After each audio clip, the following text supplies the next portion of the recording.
Welcome to Discovering. I have a variety of stories for you tonight. First, we're in Channing for a free fishing pole giveaway for kids. Well, free fishing weekend's coming up and it's just something to do, get kids out of the house and away from screen time. Then I was at the groundbreaking ceremony for the redevelopment of Copper Peak to make it a competition summer and winter ski jumping hill. The largest ski jump in the world that's allowed to have a summer surface. And a fun day of fishing on inflatable boats. And the last story of the night is to stop and smell the lilacs. A favorite of pretty much everybody. So sit back and relax. It's Monday night and it's time for Upper Michigan's very own Discovering. The secret streams that flow beneath the cliffs of colored stone. Forest thick and healthy with birch and pine and oak. Surrounded by the greatest lakes this world has ever known. The black bear's awesome presence as he roams the hills and fields. Call of the timber wolf, the loon's lonesome trill. The eagle soaring high above, the trout lies deep and still. These are what I treasure, the only way I measure feelings that I have for this fine land.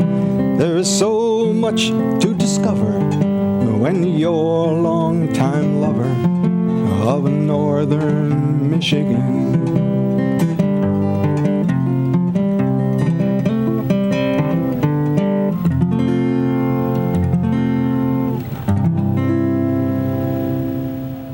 Earlier this month, businesses in Channing organized a free day of fun for kids to get them outdoors and excited about fishing. Today is actually our day to do something for the kids in the community. And it was one of our customers that suggested this, and that was it. We ran with it from there. We started out small, thinking it was just gonna be kids in our community, general area, and this expanded within the last few weeks. I own Jake's R&R Tire in Iron Mountain, Michigan, and a local here. I live 4 miles away, just across the Iron County border. And I've known Teresa since she bought the bar. She's wanted to do something for the kids, and I said, great. It's a great event for the kids, and I helped organize the DNR and the sheriff to get here, and so the kids can get a little PR work in with them and let them know that they're not bad people. The kids are getting a fishing pole, they are getting a lure, they are getting training and practice for casting, there's games for them to play, there's goodie bags made up with snacks and treats, crafts, we've got a face painter, and we're providing lunch for all of the kids and their family. Crystal Sport and Feed in Crystal Falls helped us out with all the fishing poles and that. Gave us a great pricing on them. They're a great shop in Crystal Falls on the hill. We did ask that they pre-register. Of course, we had extra just in case kids show up. We don't ever want to say no to anybody, but we have a total of 79 kids that signed up for this today. That's a great turnout for an event they put on in less than 3 weeks. What are you doing here today? I'm coming here for poles. Nice. Playing. Do you go fishing a lot? Yeah. Yeah? What kind of fish do you catch? Big fish and little fish. Big fish, little fish. Bass, bluegills. Awesome. Who takes you fishing?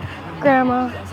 No, Grandpa. I caught a pike yesterday. Big bite. Yeah, tell me about it. I was fishing and I caught a little fish and then I decided to use that as bait and then I caught a big pike. How big was it? Oh man, it's about 24, 25 inches. I'm Liam. You're Liam. Where are you from? I'm from Channing. From Channing. What are you doing here today? We are planning to go fishing. You are? Mm-hmm. When are you going to go fishing? I don't really know. Have you ever been fishing? Yes, I have been fishing, but I didn't get any fish. What is on your face? Rainbow fish with a fishing pole and a bobber. Nice. Did you pick that out? Yep. Yep. Awesome. We could be creative. The ladies from Wisconsin Women Fish hosted a fun game for kids to learn and practice their casting skills. We got invited to this thing. This is my hometown, my place I grew up. So this is where I really found my passion for fishing. So whenever there's an opportunity to provide, maybe this one event is going to change some kid's life. These kids are just having a blast. And a big shout out to Kukalize for having the idea and making it happen. Short notice, it's packed. Like over 80 kids signed up for this. So I'm just happy to be a part of it. Imagine next year when we do it again, it's going to be bigger and better, and hopefully just keep growing it, and just a great little event to get behind.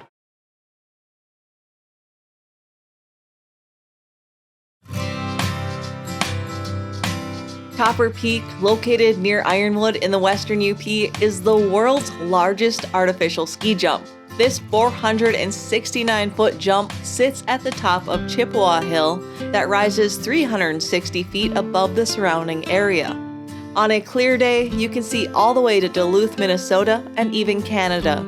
Copper Peak was built in 1970, first jumped in February of 1970. So it was the summer of 69 and the fall of 69, and then jumped in February of 70.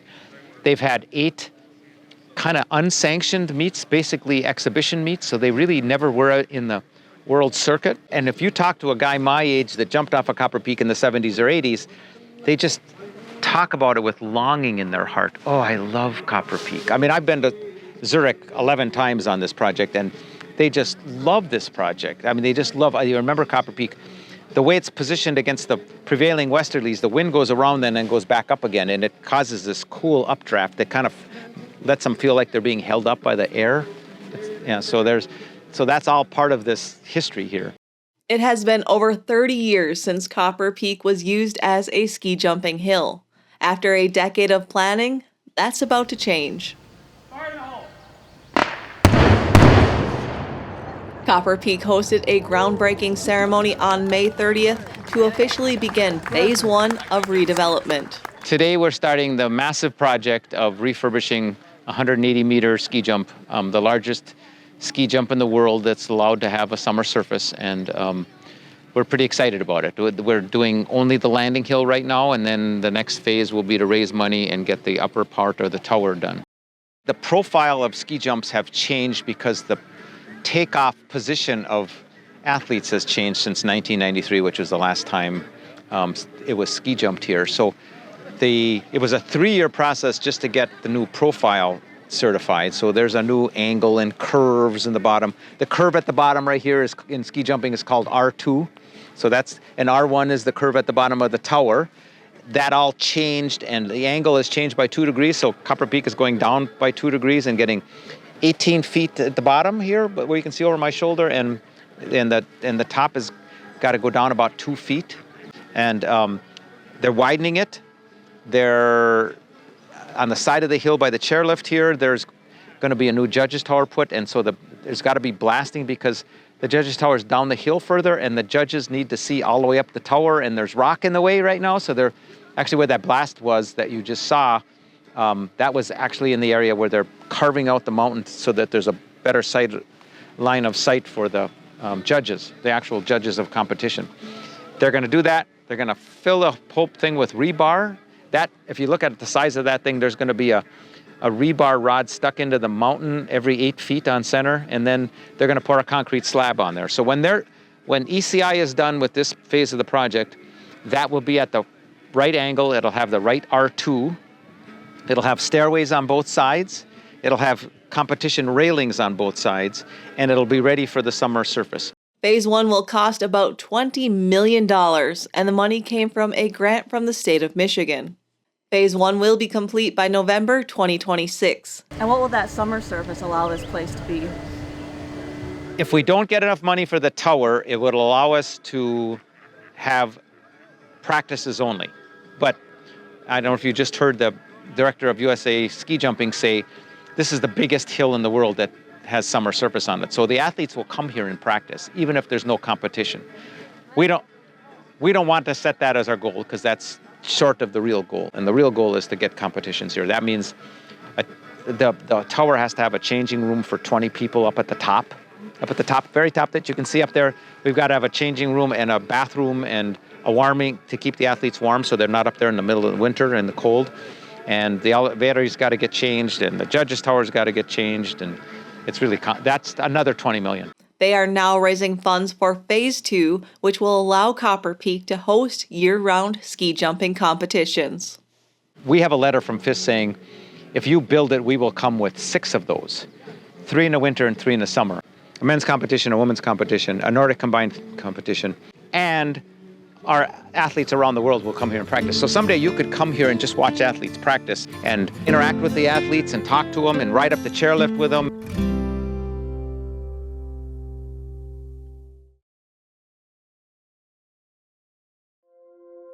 Have you seen one of these cruising a UP lake yet? If you have, chances are it was Munising resident Michelle Graves out for a day of fishing. How often do you get out fishing? About 3 days a week.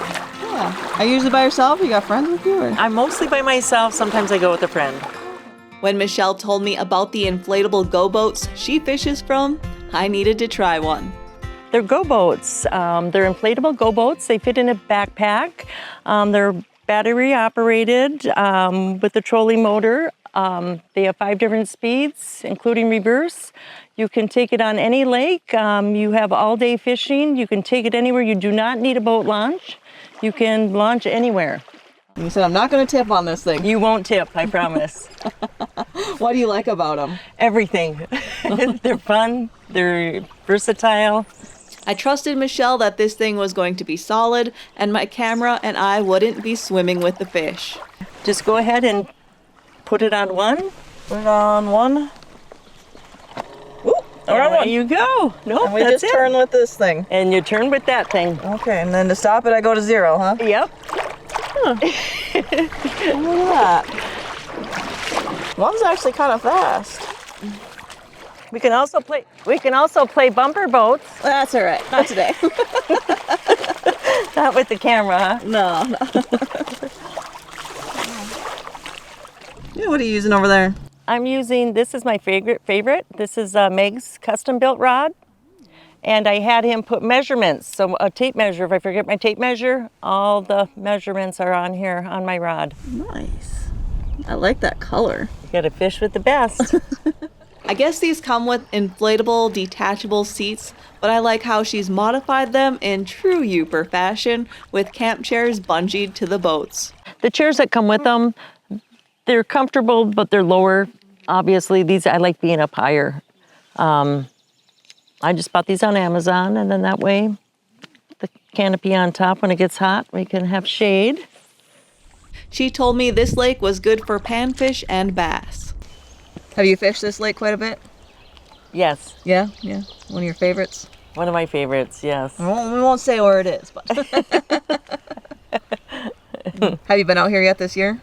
No. No. First time with you. Okay. Yes, and this is fun. What you got there? A bass. Nice. Not big enough. We'll kiss him and send him on his way. We arrived late morning and the wind was calm, but of course 30 minutes later a breeze picked up, making fishing and especially filming a bit difficult. The dinky anchors that do come with these GoBoats are no match for UP summer winds. Michelle said she was going to look into larger anchors. What do you got? Another largemouth. Go back and grow.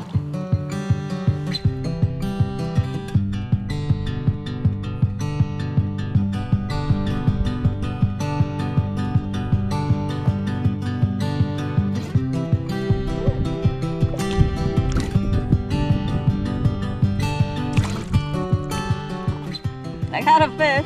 I don't know how. I've been just spinning around circles here.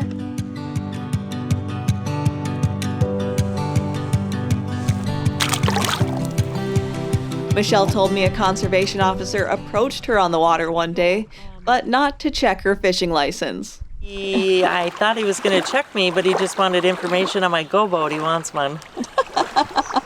That's funny. I'd have to say these GoBoats do seem pretty stealthy. I'm still wondering what this large fish was that splashed around me that didn't seem bothered by my presence. I'm guessing either a record-sized largemouth bass or a muskie, but but I really have no idea. What you got? Woo. Another bass? Yep. Michelle caught a few largemouth bass, and I managed to find a few large pumpkin seeds and bluegill. Oh, that's a nice, wow, that's a dandy one.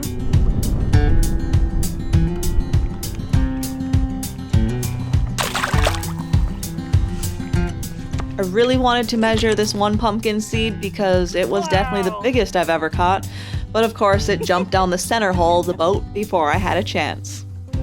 We didn't catch a ton of fish, but we still had a lot of fun.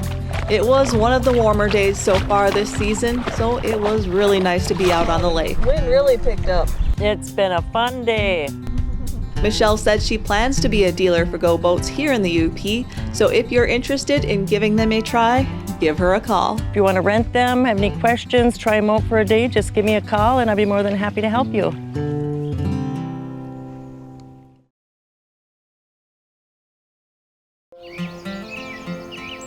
I met Rick Lapp last year when he showed me the bird boxes he built all around his property for swallows and bluebirds. I was invited back this year when his hundreds of lilacs were in full bloom. I think I got about 65 to 70 different varieties and 160 or 70 bushes. There's like 90 in here. You start with one. You like lilacs, you start with one, and then my wife and daughter got a book out of the library and so I started to realize there were more than one kind of lilac, two kinds, and you start looking. Now it's stop at every garden center. I have a list, and if I don't have it, I buy it and plant it. I'll show you a few we just got. But How many garden centers are there in the UP? I don't know, but I haven't been to all of them yet. This was a Wedgwood. Lavender Lady. Beauty of Moscow. Oh. It was a Russian plant breeder, but it's one that wins many awards and contests all the time. If you can see, it's got a double pink bud that opens to white. Lilacs aren't a native plant species. Settlers brought them here from Europe, and it's common to see giant lilac bushes around old homesteads. And that's the common, that's everybody's old farm lilac. And the ones that came from Europe worked their way from Asia, most of them. Oh, okay. And years ago when, there were a lot of people collecting plants, that's how they got to Europe. And then from Europe came across with the settlers. Yankee Doodle, just a very dark purple, a favorite of pretty much everybody. Mount Baker, this is called. These are what are called hyacinth lilacs. It was a Canadian, the guy was a cattleman, and he ended up being a plant breeder, and he developed all of these. It's an early, pops out very early, and they're very fragrant. This is a President Greavy. It was a guy named Lemoyne that developed a lot of these. But if you look too, that's a double petals. Starts to cut out kind of that pinkish purple and they fade to white. One's a Pocahontas. Yeah, the same thing. It's a hyacinth lilac. Different kind of parenting on it, but very fragrant too. The nice thing is lilacs are pretty easy to take care of. Are they? Yeah. You water them once in a while if it's super dry, but for the most part, you plant them, take care of them a little bit, and I know one guy said about getting his in good soil. I said, this is just sandy gravel. They do well. Pretty much they like anything. Look at all the farms around Bruce Crossing, that's all clay, and it's just full of lilacs in places. While I was there, a flock of cedar waxwings flew into an apple tree to eat the blossoms.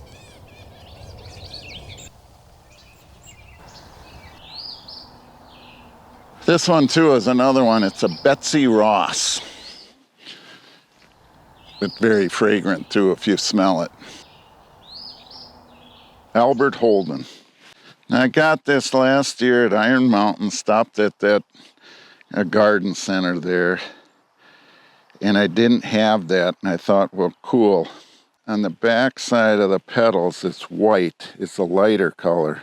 And then the center is a darker, so it gives it that kind of a two-color, bicolor look. Just starting to open. Yeah, this one's cool. This is a declaration. But that one is, right now, it's kind of a showstopper, too. That's all for tonight, and I hope to see you right back here next week for Upper Michigan's very own Discovering.